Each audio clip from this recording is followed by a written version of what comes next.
Hello, this is Learn PHP Online. This is a tutorial on scope in PHP, and its aim is to teach you about scope, obviously. And what scope pretty much is how far a variable extends into the code. So I'm going to start off with an example here. So I have a variable called var, and it says hello from var, $var. And this $sign doesn't actually doesn't do anything to the code, it's just a string. So right now, what I have is, I have two functions. One of them is called foo, and all it does is return the variable var, which is out here, and function var, which has an extra line in it.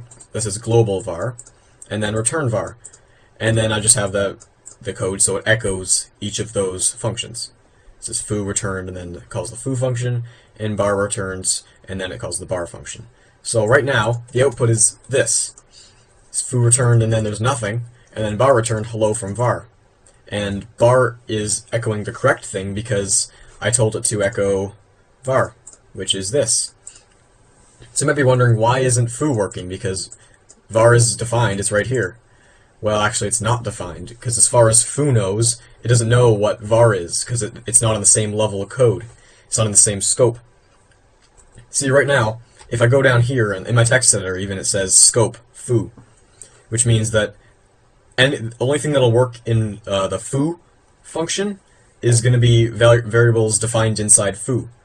In bar, it's going to load the global variable var, so that's what the global does. It loads it into bar, and then it can return it because it just took it. This is the global variable. It took it out from outside of this function and put it in here. And now, a handy thing about global is that you can also have multiple globalizations that you can use inside your function. So if I have var2, another one, I can just put a comma here, comma var2. There doesn't need to be a space, and it will work too.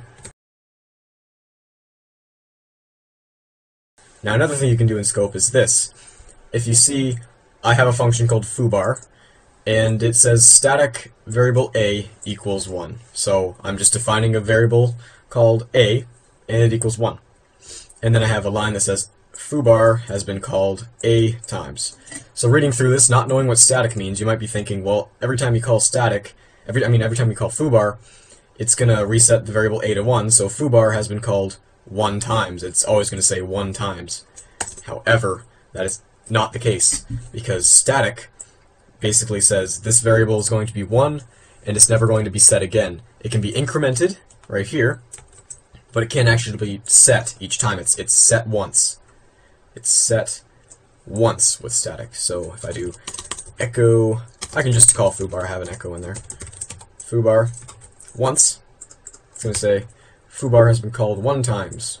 If I call it again, and I can just copy and paste this code. So I'm calling it quite a lot. It's gonna not, yeah, okay. 1, 2, 3, 4, 5, 6, 7, 8. And it's all with one function and one variable to keep track of it. Even though these are in separate calls, so I don't have to put them all separate. I can put them separate from each other. So I put something in here. It'll still work. It'll still keep the counter going because static keeps track of it. It says it's 1 originally and then increments it from there. So yeah, I hope this helped. If you have any questions, please leave a comment or send me a message. Thank you for watching.